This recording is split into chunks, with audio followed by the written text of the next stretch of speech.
Bonjour, plusieurs figures médiatiques en première ligne ce mardi dans la presse nationale. D'abord Christiane Taubira dans Libération.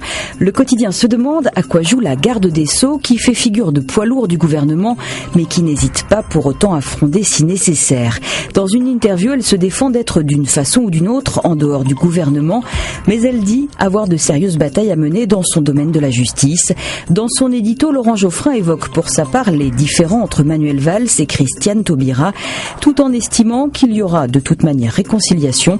Il conclut par un presque misogyne, comme Cary Grant face à Katharine Hepburn, Valls ne saura se passer des coups de gueule de Taubira. François Hollande passe à l'offensive médiatique, Valérie Trierweiler lui emboîte le pas. Après le livre, le film, annonce Le Parisien aujourd'hui en France. Merci pour ce moment devrait être adapté au cinéma par la réalisatrice Saïda Jawad, proche de l'ancienne compagne du président. On croyait avoir touché le fond, dit le journal, mais non, la vengeance continue.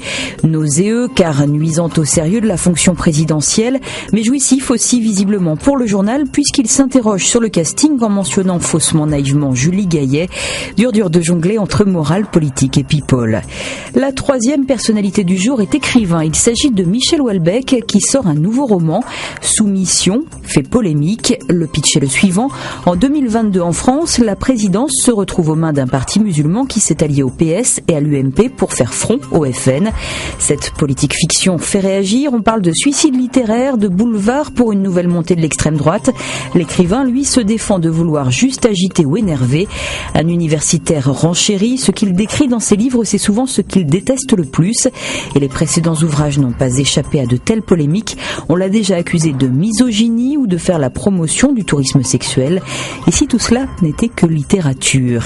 Une littérature bien loin des préoccupations des Échos qui se focalisent sur le recul historique de l'euro et du Figaro qui pointe du doigt la dérive gauchère de la Grèce.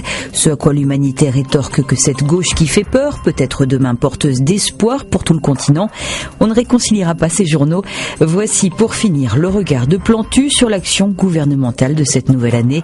Bonne lecture, à demain.